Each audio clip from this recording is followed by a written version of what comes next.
ناظرین، لاہور شہر کے وسط میں ایک وسیع و عریض خاموش سلطنت واقع ہے جس کا کوئی بھی والی وارث نہیں۔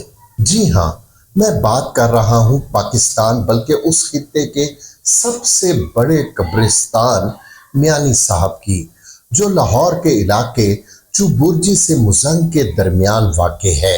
روزانہ بہت سے لوگ اور سواریاں اس کے اطراف اور جوانب سے گزرتی ہیں، لیکن بہت کم لوگ جانتے ہیں کہ اس کی تاریخی حیثیت کیا ہے۔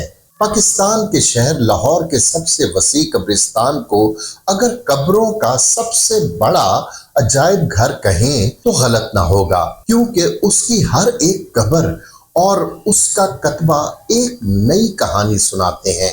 اس کی ابتدا مغل عہد سے ہوئی، جب لاہور 12 دروازوں کے ساتھ بڑی فصیل یا 4 دیواری تک محیط تھا، اور موضع مزنگ اس کے مضافاتی دیہات میں سے ایک چھوٹا سا گاؤں تھا، جس کے ایک سرے پر میانے یعنی مولوی حضرات رہتے تھے۔ پنجاب کے دیہات میں اب بھی مولوی حضرات کو میانے کہا جاتا ہے، اسی نسبت سے اس جگہ کا نام میانی ہے اور اسے میانی صاحب کہا جاتا ہے۔ میانی صاحب قبرستان تقریباً 149 ایکڑ پر محیط ہے، اور ایک اندازے کے مطابق اس میں تقریباً 4 لاکھ قبریں موجود ہیں۔ یہ میانی صاحب قبرستان کمیٹی کے زیر اہتمام ہے۔